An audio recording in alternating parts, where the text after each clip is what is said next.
Paul, if you're listening, Paul, there was a text thread going on about Steve Martin, Rich being born a poor black child, and somehow I made a comment with your call sign, and I referred to Rich's comment as the jerk, and VWC thought I was talking to you about you. So anyway, long story short, I was not talking about you. Even though you have no idea this happened, but there was a text going on, and Rich made a comment. I referred to Steve Martin as the jerk, but your call sign came up. Steve thought I was talking about you. It got all mishmashed. So yeah, BRM loves all the folks on the air. I just wanted to throw that out there. Well, here's the thing. If I look up the jerk in the call book, the call letters come back K1ETP, so he must be somebody. Well, I got the reference immediately, but Steve didn't. Steve came back and says, I thought you and Paul were really tight. Oh, yeah, Paul, I left the part out. Hold on, let me make sure I'm not doubling.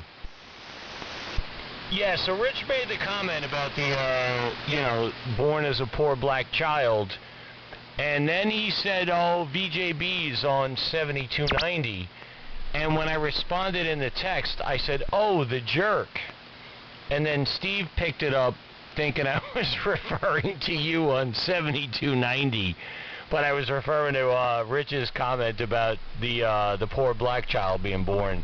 So, yeah, it was a funny mishmash of stuff. But even though you weren't part of it, I'm glad you heard it, and now we're part of it. But yeah, I thought it was very funny, because I had all my bases. Yeah, I like being included. WA3VJB, even though I just said over. WA3VJB, in the group, KD2BRM. How you been, Paul?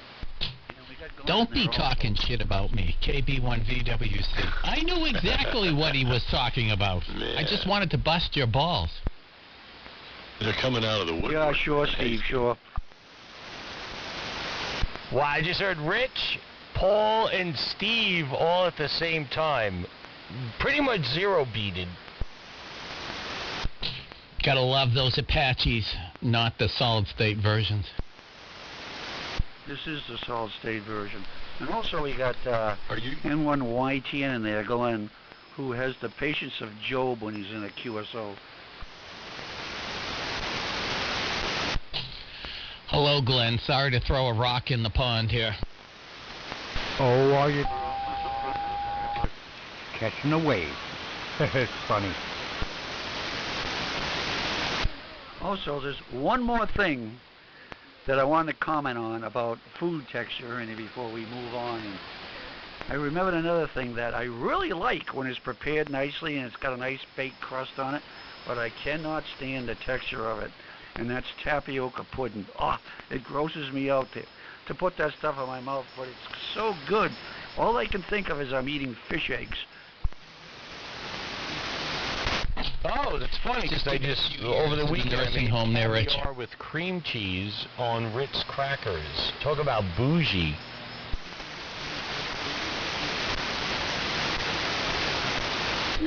Well, I sent Ernie a link to spaghetti squash. Do you guys have any preferences for spaghetti squash? You talk about texture.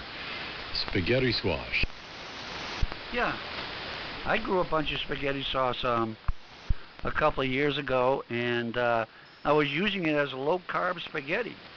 You know, and when you do it that way, yup, it's good. But I don't know, it's just, it's not the same thing. It doesn't.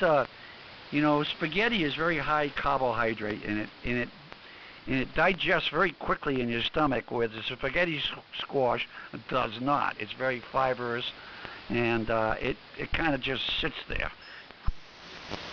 Yeah, well, that's pasta for you. But yeah, it's good, but I wouldn't eat as much as I would eat of a regular macaroni pasta. That's because you're a grease ball. I'm a proud grease ball. Exactly. Yeah, no, that's the difference. Yeah, the fibrous, heavier stuff is more filling. You can't eat it. It makes you regular, and that's why you're cranky and unhappy up there in, what are you, in Milford? Yep, nothing makes your day like a good morning. Oh, by the way, Rich, I was I went out east on Long Island the other day to get some sporting clays, the orange, clay discs. And as much as I despise Walmart, they were one of the few places that had the radio flyer, what am I talking about, a wagon? They had the white flyer orange discs at the place in Islandia. So I go there and I get like 6 cases of the sporting clays. And I go down one of the aisles, and what aisle is it? The spam aisle. And I found 2 flavors that I've never seen before. I've seen them on the internet. I picked up teriyaki, and I'm glad Steve VWC is out there as well. I picked up teriyaki spam and hickory smoked spam. I have yet to try them. I'm not going to do, like, teriyaki sushi, like they show on the label. They show it wrapped in seaweed on, like, a bed of rice. It might be really good. But I did pick up teriyaki spam and hickory smoked spam. Now, I know we've all spoke about maple and the bacon and obviously the normal one. But I have in my possession... I can take a selfie to prove it, but I have teriyaki spam and hickory smoked spam. So I'll be trying them soon, and I will report the results going forward. Over. Well, that's interesting. I've never seen those. I've seen the maple, and I have bought the bacon, and I've bought the regular. Report back. I'd be interested. And I never even looked for spam at my local Kmart here, which is just one town away. But if the food report is good, I might try it. And also notice, I go into Aldi's a lot because it's right down the street from me, and they have their own brand of spam. I'm trying to get up the courage to try it. What do they call it? I think they call it luncheon meat something or something luncheon meat, but it's spam. But the picture, it looks a little paler than the regular spam, so maybe I ought to send you a can and have you try it first. Yeah, I did see. What is it called? I think I've seen it. It's not like a blue can. I can't remember. They don't always have it, but I've seen it there. Yeah, there is another one. They had it. I wanted to say it's called like Preet or some weird name, but yeah, I have not tried it. It's probably just, how bad could it be? It's salted, preserved, ham.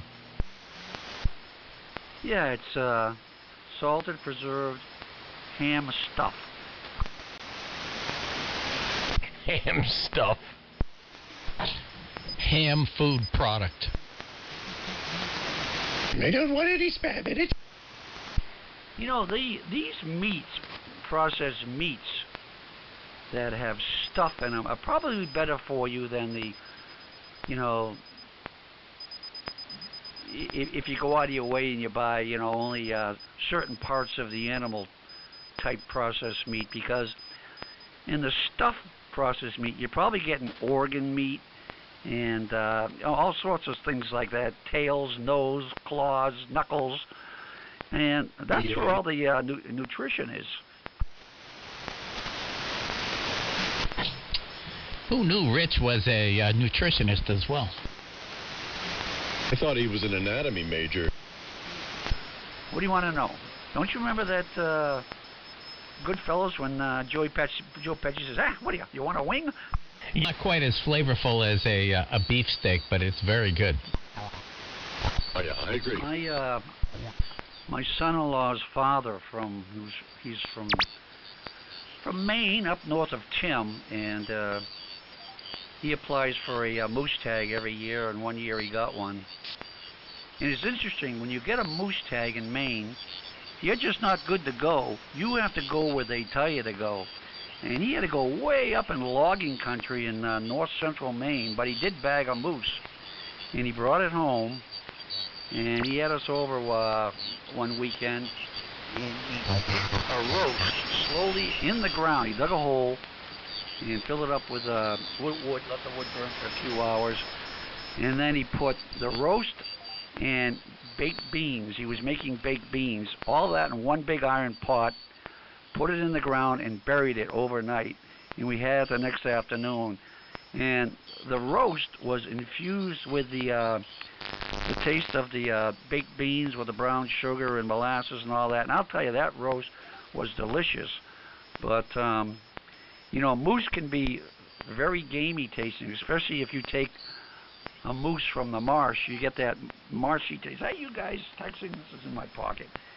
You get the marshy taste on the meat. So, but it was good. Would I eat it again? I don't know. Yeah, it sounds like a classic pig roast where you got this all-day low fire in a big cut-up barrel. All kinds of good stuff mixed in with it. We had 30 years ago at N3 LHP place, he had one of the Rolling Rock events, Rich. You'd have liked it. And they cooked a real pig in a real barrel on a fire.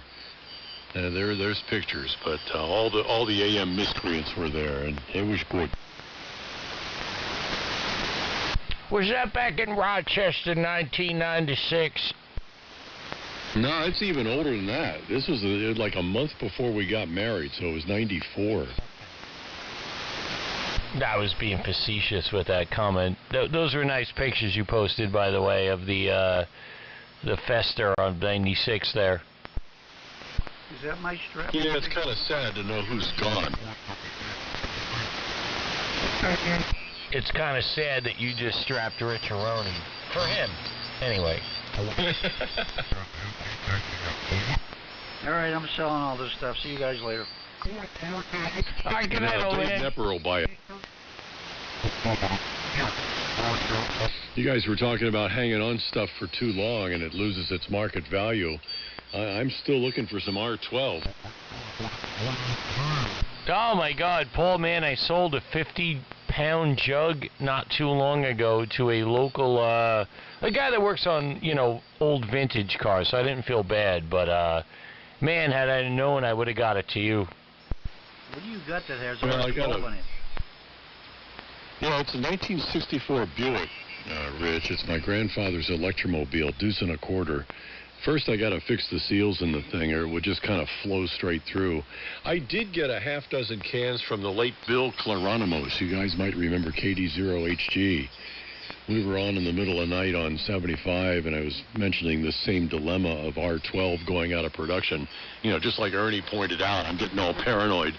And what comes in the mail but this six-pack of R12 cans? It's like, yeah, thank you. Oh, the 1-pounders, nice. Yeah, exactly. A little bit easier for your home refill kit like I've got. You're not releasing that stuff into the environment, are you, Paul? You know what, Steve? The late Phil, K2PG, just about crapped his drawers one day when I was telling him that I had this stuff laying around, this R12. I said, you know what's great about this stuff? When you're done with the Weber kettle and the charcoal, you want to save it for next time. You spray some of that R12 on there, and it puts it right out. It's great. And he starts jumping up and down. You can hear him on the radio. Do you know that creates phosgene gas? Oh, my God, don't do that.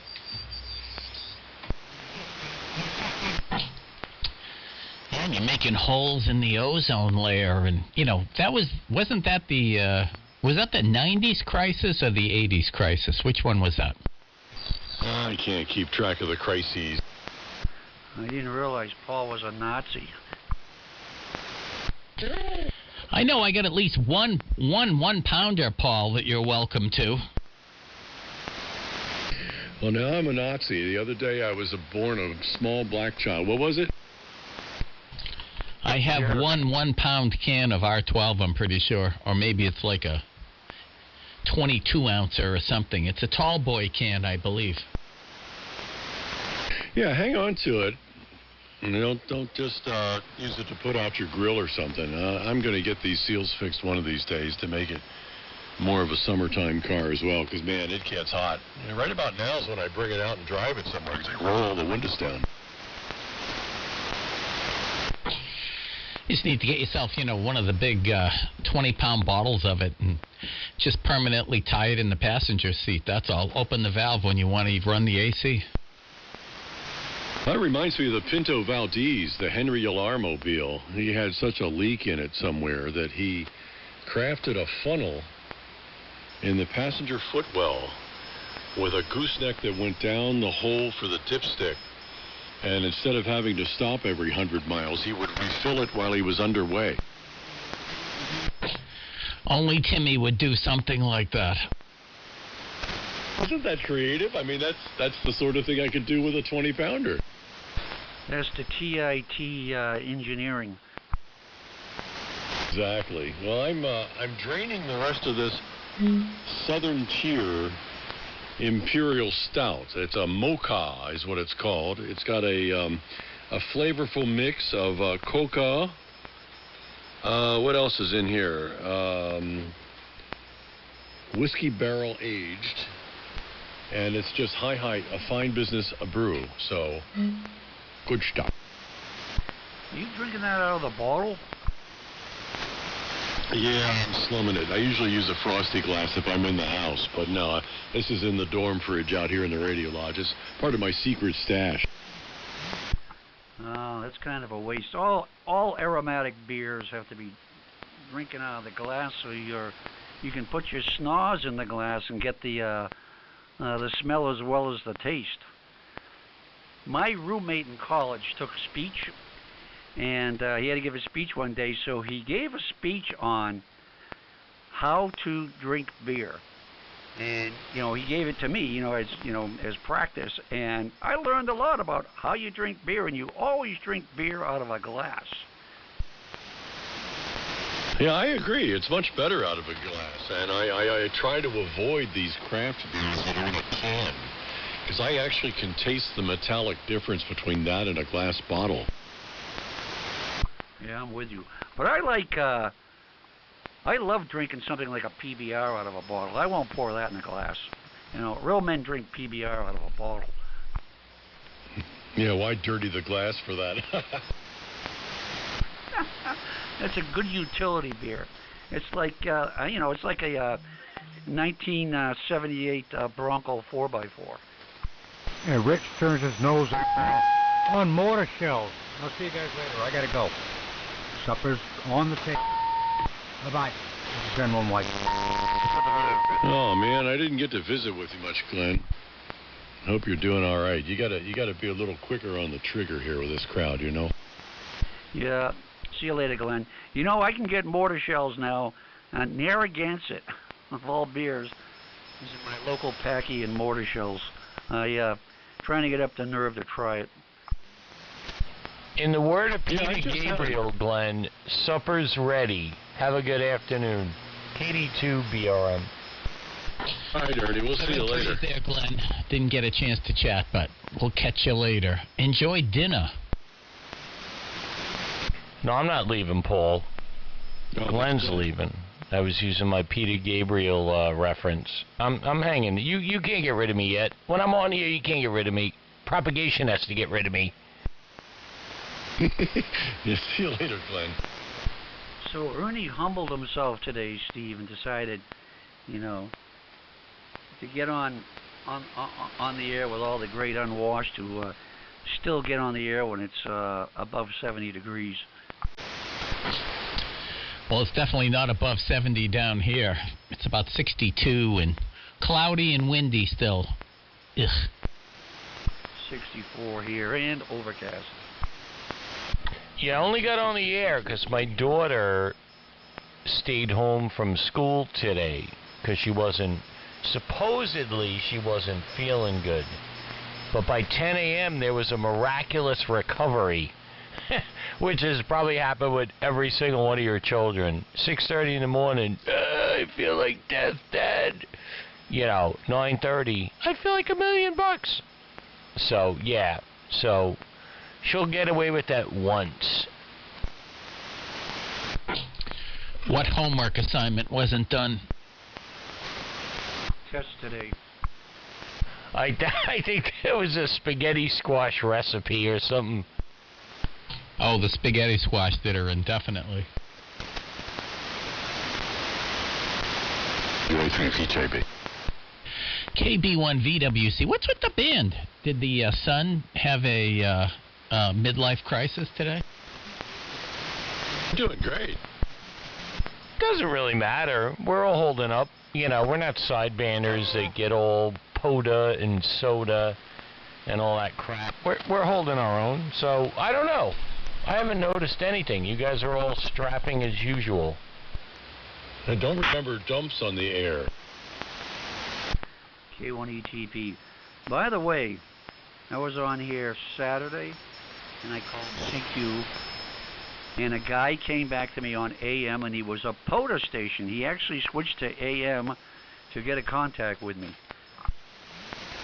No, those guys are cool, actually. Every one of them I've ever encountered, if they fire up, somewhere up here, and I call them back on AM, if they've just established themselves, they don't have a pileup going on or anything, I'll say, how you doing?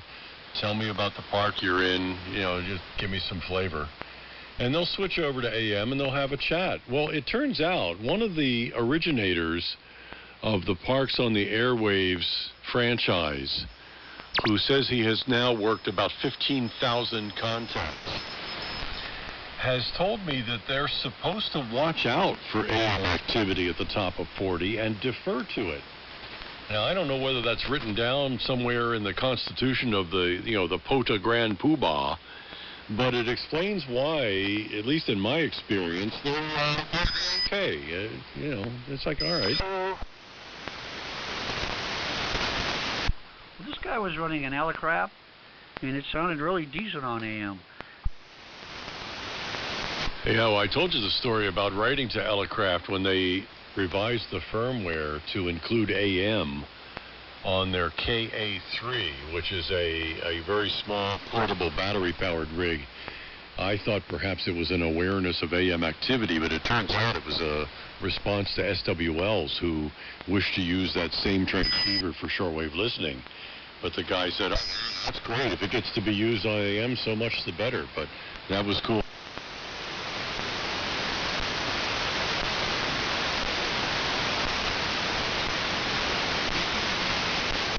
And then there's Brett, who sold the Die YY rig after all that trouble. I tell you, I have a slogan attached to Brett. What Brett buys, Brett sells. Yup. He says the more radios you own, the more fun. And he says, I look at it like this.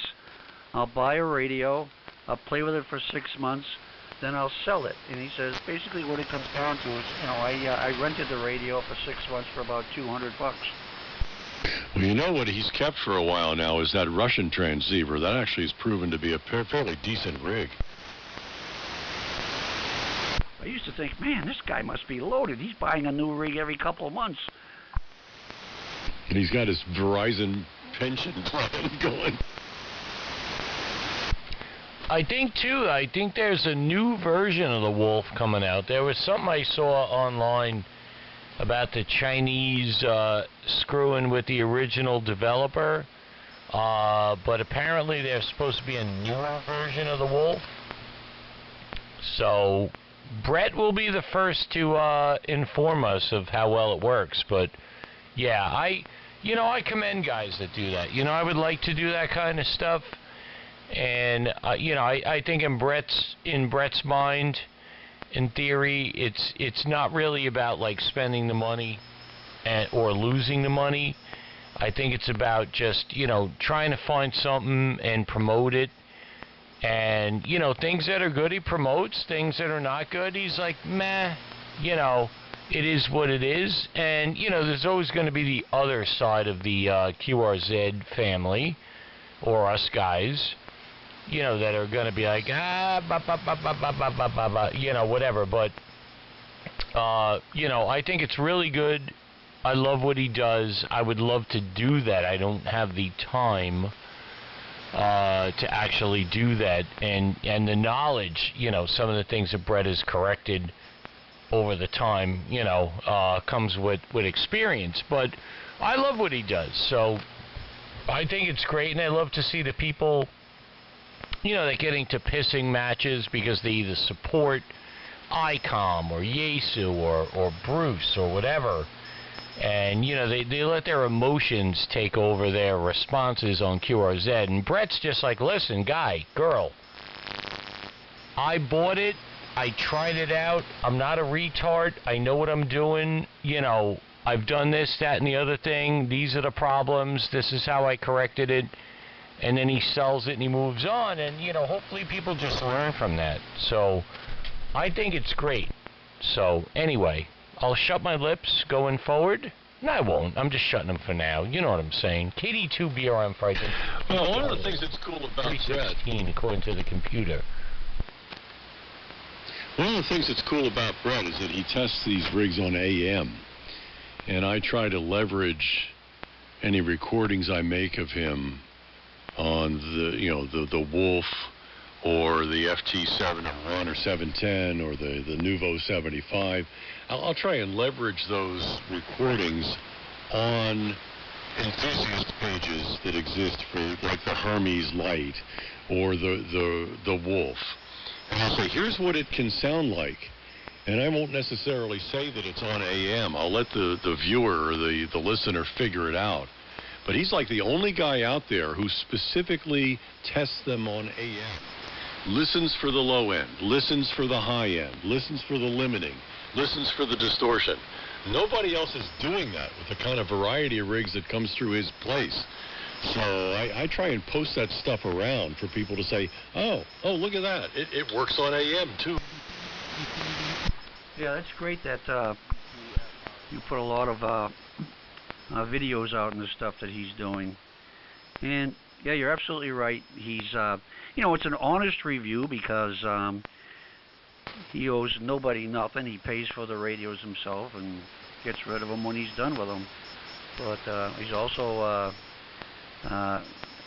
technically Sabe, so he knows what he's talking about. And it's a good review, good honest review to the perspective of AM. And I'm fortunate enough to live close enough to him to be able to hear a lot of these radios on the air. And I got very interested in that Wolf for a while, but then I said, but I think they were, at least for a while, hard to get. K1ETP. Yeah, Rich, I think what ends up happening is that, you have enough stuff on your end that you don't really need to dabble with the things that Brett's farting around with. But, his testing and proving or disproving of things helps guys and girls that, maybe have less space, less experience, less age, less gray hair, less depends that are thrown in the, the compost pile. So, like, Brett puts up stuff that people that haven't been around the hobby for a long time can kind of take amongst themselves and be like, oh man, I want to get on AM, or I want to do this. And you fortunately, from your life and experience, you have equipment and things that you can make work, and you don't really have to be at the mercy of a plastic radio manufacturer. I remember like 10, 12 years ago when I bought my FTDX 3000, I'm like, oh man, I'm going to use this thing on AM, I'm going to do this, and it still sucks on AM. And, there are modifications you could do, but, they're outside the scope of of the folks that are using the rig. So you got to put everything into perspective. There are guys and girls that want to build antennas. They want to build matching impedance devices.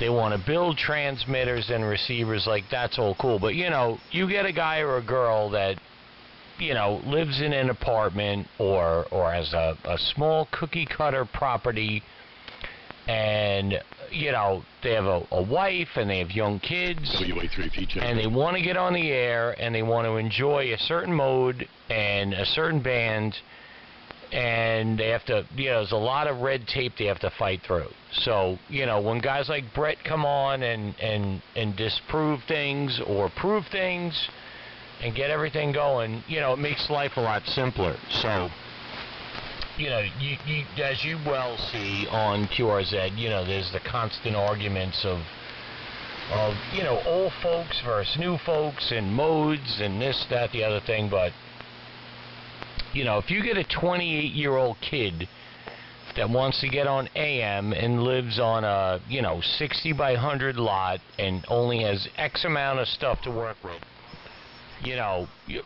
I try to help them and try to give them the best advice. And, I've seen Paul do the same with audio and antenna and things. And, there's a couple of guys out there that do that, and then there's always the other guys. Oh, well, this works in my place. They live in Nebraska with, 1,000 acres of it's like, dude, shut up. You're not helping this situation. But anyway, I feel like I talked myself in a circle and lost my focus. But you know what I'm saying. There are guys out there like that Brett that are, they're figuring stuff out and they're putting everything into perspective for people. And it really just sucks that the modern day equipment manufacturers are still, negative towards AM. ICOM clearly has kind of done a good thing in a slight way. Some of the ASUs apparently appear to be okay. Clearly the SDRs are superior. So anyway, I don't know. I just talked myself into a dead end here, but you get what I'm saying. KD2BRM. And FRY. The 10-year-old ICOM was the subject of the plastic explosives that were distributed in Lebanon. I saw it on a BBC extract. I was going to post that to the QRZ page to say, ICOM involved in bombings. But I don't know. It's a 10-year-old radio. It's gone through a bunch of different hands. And I didn't think it was going to be quite fair to implicate them. Hello, Fry. N1FRY, the Fry guy. How you doing? WA3VJB, long time no hear. Hey, how's it going? N2FRY. Listening to you guys on the SDR. And interestingly, listening it's off in the background here. Yeah, you were talking about Brett. Yeah, he's a pretty neat dude. How's the signal on this rig here? Back to you. Not bad. It's a little narrow. It's 3KC at the most at the high end. So you sound like you got kind of a muffler on your voice. But maybe you connected with the posting that I put up about Brett's sale. Did you get that, or did somebody else snag it? I bought it. I sent him a check 3 days ago, and I should be receiving that here sometime. Here, stand by. Let me turn this down. Sorry, 1 second. Yeah, I was running way too much carrier here. Is that is a little better for you there? There's no such thing as running too much carrier. Well, okay. No, it sounds fine. Yeah, well, congratulations. If you need some help, it's a little twitchy, It's not something that's insurmountable, but I think you'll be quite happy with it. I'm glad you got it.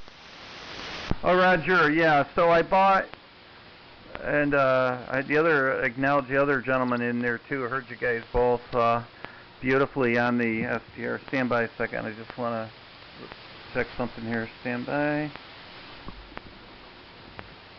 Hello, testing. Yeah. Cool. Yeah. So, yeah, Kevin, K28XAM is going to help me with the setup on that. He's going to set it up like his is. So I got a Rainy mic mixer. I got this guy named Eddie. He was a friend of Kevin's. I got his. I bought his compressor unit, an 18-inch rack mount compressor unit for AM.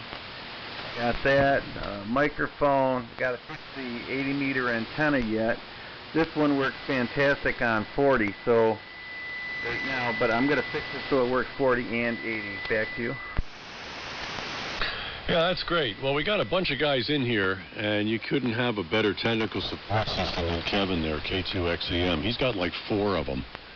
He's got the 160-80 as well as the 80-40, and he's really been through them. Him and Jamie both, KF2VM.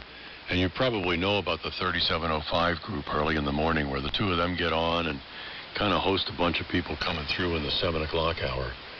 So that's good that he's neighbors with you. Ed and I, for the other guys here, we got Rich, K1ETP, we got Ernie, KD2BRM. Ed and I first met at one of the early Rolling Rock events at Gary's place, the artist previously known as N2INR, now W2INR, in Syracuse. And he recently popped up on one of the Facebook pages that I help manage. It's like, damn, Ed, where you been? So it's nice to welcome him back into the fold. K1ETP in the group, WA3VJB. Go ahead, Rich, say hello.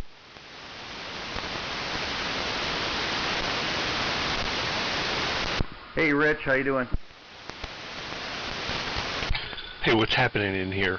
Whiskey 2 Echo, November, yank me. Yeah, good signal. Yeah, I appreciate that. Yeah, the rig I'm using right here. Let me kill this the SDR in the background. This thing sounds good on that. It's a TS950 SDX I resurrected from the dead and got it up and going. I'm running a 50 watts carrier right now. Don't know what the modulation level is, but there you go. Back to you, Rich. Ian Earl also joined us. Go ahead. How are you doing this afternoon? Yeah, what's happening, Paul? What's happening, Ernie? Ernie, I haven't heard you at a dog's age. Just checking in and say, how you doing? So that's about it, man. And FRY, I heard you the other day. I forget if it was here on 75. I got 2 of the 950s. They're the STs, not the SDX. And I understand the audio is supposed to be better on the SD than it is on the SDX. But anyway, neither of them are in this room. They're in the other room. And I got plenty of other radios to work on. But I did resurrect a project from about 3 years ago. I bought these pulse width modulator boards from the guy in the UK. And I'm going to be converting over my my Collins 32C1 VFO to use that as a signal source and bypass the crapsels and those other things. So anyway, I don't know who it goes to. Paul, I'll just turn it over to you, man, and see what's happening. This is W2ENY, Cornhole on the Hudson. Yeah, good signal. I don't know what rig you wound up being on. What rig is this? It's a Flex 6500. Into a 75 meter dipole up about up about 40 feet or so. Yeah, Ernie was just talking about how the SDRs really seem to have taken the lunch of the traditional transceiver boxes, although Ed's TS950 certainly acquits itself. It sounds fine. It just rolls off kind of severely compared to some of the others. So I didn't know if the variation that you've got is stock, better audio, or just what they might have done. But and we got Ernie in here as well. Rich might have been called away for dinner or what have you, but Ernie's in here, KD2PRM, with W2ENY and N2FRY, WA3VJB. Go ahead, Ernie. Yeah, very good. Bob, long time no speak, man. Yeah, hope all's well up there in Cornhole on the Hudson. Yeah, it was off for my usual summer break, but back on the air this afternoon. Fired up things right around Labor Day just to testicle everything out, as Timmy would say. But yeah, man, good to hear you in there. Yeah, Rich Aroni was in there. Steve VWC. He might be tending to his butternut squash patch. And a couple other guys and gals. Always out there listening. But yeah, man, good to hear you, Bob. W2ENY, KD2BRM. Over. Yeah, good times, man. Hold on. Yeah, good times. Yeah, I didn't exactly take the summer off, but conditions have been pretty terrible and pretty noisy here, and yeah, I've been having to rely on the crutch, and 75 seems to be coming back in the morning. I guess start getting my bass up earlier in the day, in the morning, and getting on 3705 with those guys, because yeah, if I get up at 7 o'clock or whatever, everything's cool, and I can hang around there for an hour and a half, whatever. But yeah, good guys. Kevin and LJO's usually in there, and maybe Bear, some other guys. Good times indeed. But yeah, just running the Flex 6500 about 25 watts carrier into that 75 meter antenna with Johnson Matchbox here. Yeah, I got a couple of those DIY radios here as well. I got the 8040, I got the 16080, and yeah, I was kind of surprised to see him back away from that.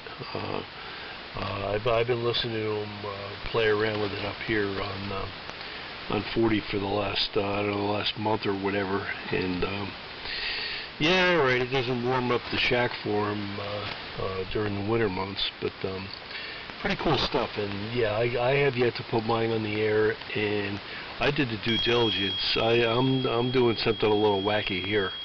Not only do I have the antenna tuner, but the Viswar stuff that I'm aware of and I hear about from other people. I went out and I did the extreme thing. I went out and had RG174 cut to quarter wavelength stubs for 160, 80, and 40.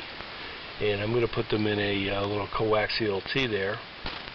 Run the antenna, you know, do my best with the watt meter, with the Viswar, with the Johnson, but those quarter wave shorted stubs are pretty much going to smooth out all the crap with the Viswar trip outs and whatnot. So we'll see how it goes. Again, I'm just getting in here, so I don't know who it goes to. When I turn it over to Ed, I think Ernie, you talked, Paul, you talked, and I think Ed gets it next. And yeah, I have two of the 950s in the other room. They're the SD rather than the full-blown other one. And I just when I read on I don't know whether it was either QRZ or AM Forum or I don't know, somewhere.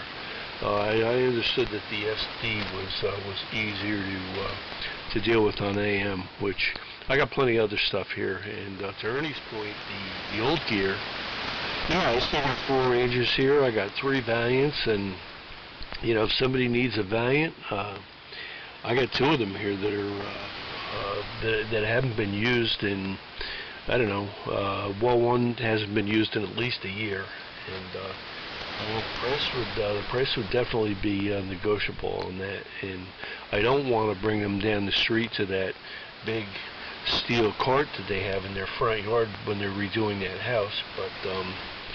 But anyway, there you have it. So Ed, why don't you pick it up, man? Into FRY. This is W2ENY. ENY. The name is Bob Bravo Oscar Bravo Bob, located in Cornwall on the Hudson, New York. Yeah, hey Bob. Yeah, very good. Good hearing you in there. And thanks for the compliments to you guys on this rig working as well as it is. it showed up at my repair shop about 2 months ago. Guy walks in. I was doing some repair work for him on other things, and he got this from an estate, and he plugged it in, and the display was all erratic. It was going nuts. This thing literally had a mind of its own. It was the craziest thing. It would start transmitting, and then the receive would come on, and the display would go out. I mean, this thing had it literally berserk, man, scary berserk, because it was turning on and off the tuner. It lost its brain. Anyway, as it turns out, it was a capacitor on the controller board, the microcontroller board. That's the board behind the control itself. It had leaked onto the circuit board and ate the traces, 2 traces off the board, and they were all burned. And you had to use a microscope, literally, magnifying glass, to see them. But I cleaned the board, replaced the capacitor, upgraded it to a higher voltage, and then I found the traces on the board. As luck would have it, because it's a 3-layer board, it was able to be repaired, and I just jumpered it from one lead to another instead of trying to jump across the leads that were legs on a flea. So I got that fixed and plugged the radio in, hooked everything up, turned it on, and here it is. It's been working perfectly ever since, to my amazement. So I gave the guy all of $200. That's it, $200 for this rig as a parts rig. It took me 2 hours to fix it, but I'm just surprised at myself that I found the problem. Other than that, this thing hasn't had a problem since. Here, let me knock on wood. That's my head, by the way. All right, so I'm not sure who to pass it over to, but I'm so happy to get things going, and then I'm going to get the DIY rig and get it hooked up in here, and Kevin's going to help me straighten that out. He and I are going to the New Hampshire Ham Fest coming up. We went to Kutztown here this past weekend, and that was a fun time. And we'll be going to the New Hampshire Ham Fest here in 2 weeks, and then of course the Elmira Ham Fest coming up here this coming weekend. So not sure who to pass it to, but man, this is it's just fun getting back into 40 AM. Thank you, guys. Yeah, welcome back, Ed. When did we meet at Gary's place? Do you remember? We met at where? We met at one of the Rolling Rock events that Gary INR had in Syracuse. I'm trying to figure what year it was. Oh, I don't know. Gary into INR? Oh, yeah, he and I have history. If you ever see him say, hey, do you remember Eddie going out in the desert out near north of Vegas? Him and I rented a car, burned half a tank of gas, drank a 12-pack of beer in the middle of the desert, in the middle of absolutely nowhere, at an oasis. But, I mean, how can you not have fun doing that? It sounds like Gary. Yeah, I'll mention it. He's back on, by the way. He bought his mother's old house just outside of Syracuse. He's back on 40 and he's on 80. Not regularly, but I'll text him and say that we've crossed paths and that you're back on the air. Yeah, Steve's in here too, KB1VWC, who hasn't made a transmission in a while. Why don't you go ahead, Steve? Hello, Paul. WA3VJB in the group, KB1VWC. Hello to Bob. I'm pretty sure Bob and I have spoken in the past, ENY. And Ed, I don't think you and I have spoken in the past, so. And to FRY, name here is Steve. Call signs KB1VWC. I'm located in Falmouth, Massachusetts, down on Cape Cod, and I'm running a Heathkit Apache this afternoon, about 100 watts out to a flat-top dipole up about 35 feet or so. That is the current conditions, and yes, Ernie made a comment about my butternut squash. I harvested everything today, Ernie, and I think there were 38 butternut squash off of 5 vines, so They were pretty prolific this year, I guess you would say. Anyway, yeah, I'm going to just listen in here, guys, because there's too many people in here, and I don't really have anything great to add to the conversation, although FRY, good job on fixing that thing. Kind of curious if it was an electrolytic that kind of leaked and etched the board, which is kind of a somewhat of a common failure on especially 90s and early 2000s electronics. The surface mount electrolytics used to leak and destroy boards. In fact, I have a very nice Tektronix 4-channel digital oscilloscope that is destroyed so badly that I probably spent about 7 hours jumping vias, and that's 8-layer boards, trying to get that thing to work again. And it'll pass most of its diagnostics, but not all of it, so that's another piece of e-waste at this point in time. Anyway, over to you, Ernie. N2 BRM, KB1 VWC.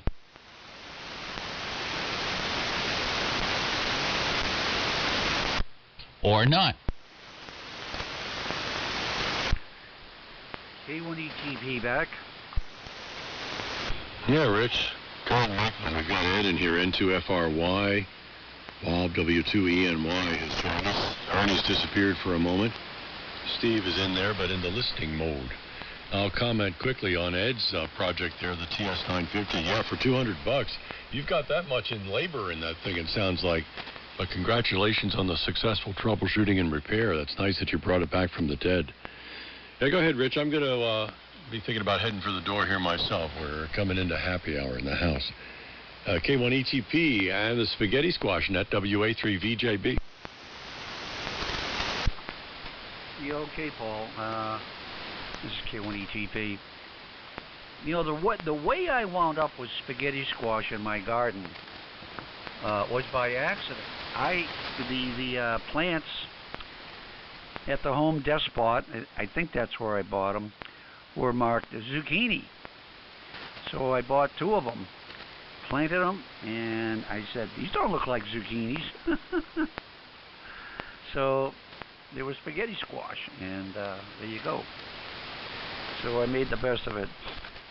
And that's the second time that's happened. I got, what was it, acorn squash once when I thought, I try to get zucchini every year, but I've quit buying my my plants from Home Depot. Man, they only get it right once in a while. My neighbor was over here a couple of weeks ago telling me that some of his stuff was mislabeled too.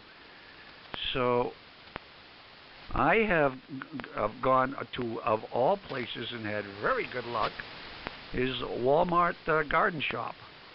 And they haven't mislabeled anything yet, and I've been using them the last 2 years. And they're about half the price of Home Depot. So they have got my loyalty now. And yeah, I get called away. My wife is recovering from a knee replacement, Paul. So I'm playing, driving Miss Daisy and Mr. Mom all in one package. So I've been doing the evening meal, and I was up there trying to see what I'm going to make today, and I figured it all out. Something quick and simple. And then I grabbed because Mondays is liver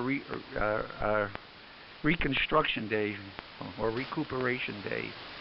I grabbed a Diet Coke out of the beer refrigerator down here. So, I've been listening for about 15 minutes while I was sipping on that thing. So I'm not going to stay in here much longer. I think I'll probably get out of here by about 4. But I'll say hello to Ed. My name's Rich. I'm in Milford, Mass. And the same to you, Bob. And good deal, Ed. I think it was Ed that I missed the rig that you replaced the lands on, and the traces in the leaky capacitor. Now I'll bet it wasn't electrolytic. That's happened to everybody. Fortunately for me, it was these old boat anchor discrete component radios that it's happened to, and very little damage was done. But it happens.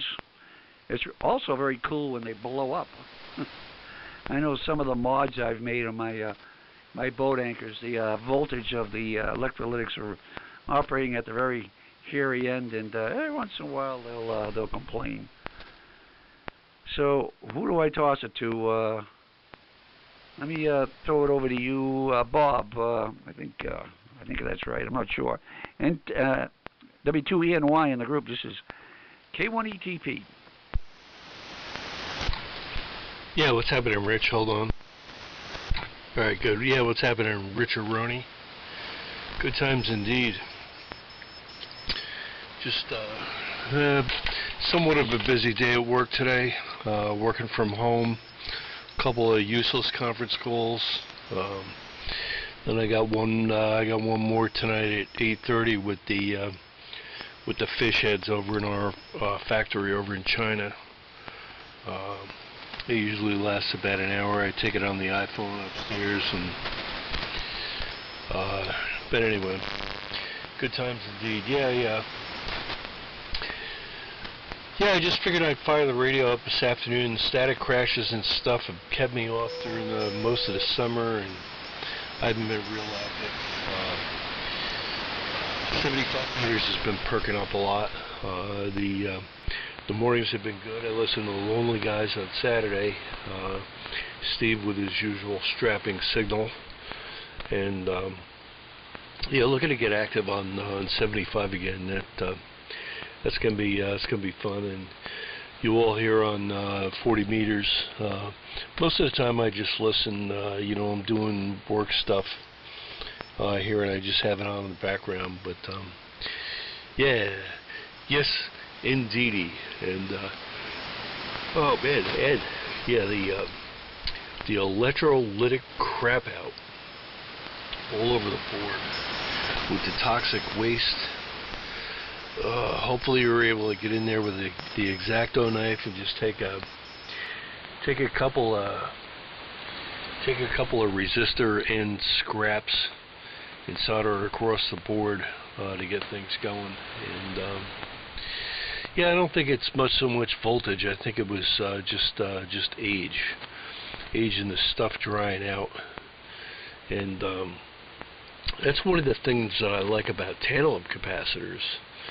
Is they're kind of hermetically sealed, and even though they're wrapped with all kinds of stuff on the inside, they don't tend to dry out, and I think they last longer. Where the old electrolytics, and somebody said surface mount before. I'm guessing it wasn't a surface mount. I'm guessing it was one of those aluminum can jobs there. Congratulations on getting that thing going. Could have probably just done a visual inspection on it and said, man. But anyway, and the two 950s, 950 SDs that I have here. One was working when I got it. The other one was I bought basically as a receiver, and the transmitter state was unknown, and I ordered it from a guy in California about 5 years ago or something, and I think I only plugged it in about 4 times now or something, and that's ready to come in here as a sidebar receiver, but anyway, that would be out there in my 51S1s that I also like to use as receivers. Man, I got too much stuff. I think I'm in the same boat as just about everybody out there, and like Ernie was saying, people hoarding stuff. I haven't had this stuff for like 20 years like some people say over the last 6 or 7 years, and it's stuff that I always wanted years and years ago, and I picked it up, and what's it done? It sat here. So I'm kind of the same situation as a lot of guys. So anyway, good to hear you, Rich, and I'm sure we'll work you on 75 one of these days on the big 85. I think let's see if Ernie's back. I think somebody turned it to him a little bit earlier, and it's almost time to go over at 75, because usually the guys start firing up on 3873 around what is it now? It's almost 4 o'clock. I could go get myself another ice cold 23 VJB. in the other room, and then I could tune up on 75 and be ready for the net. But anyway, Ernie, let me turn it over to you and see what's happening, man. KD2 BRM and the group. This is W2ENY.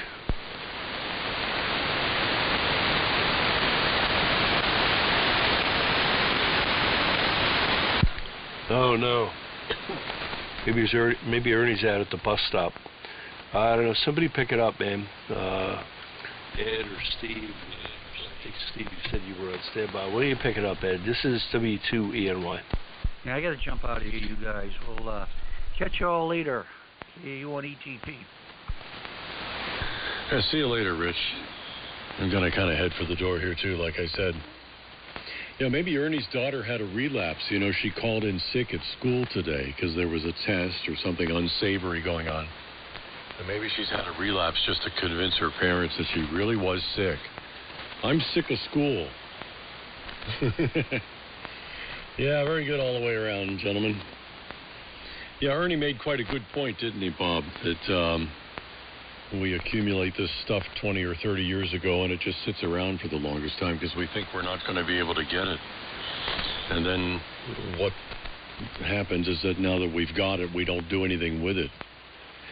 But I wonder, though, you know, he made another point about how it deprived the broader amateur community who might have had an interest in this kind of radio from acquiring them. The prices went up and priced them out of the market, and all the good examples of a particular radio became privately held. You know, they weren't really on the market. I always advocated people checking into QSOs where people are running vintage gear and get yourself known, have a conversation, then drop somebody an email. Say, hey, can you shake loose one of your Johnson Rangers or your Valiant or whatever? I'm interested in finding one. So you keep it within the family. Because one of the things that happened is that the speculators came in and they would buy them low from estate sales and sell them high.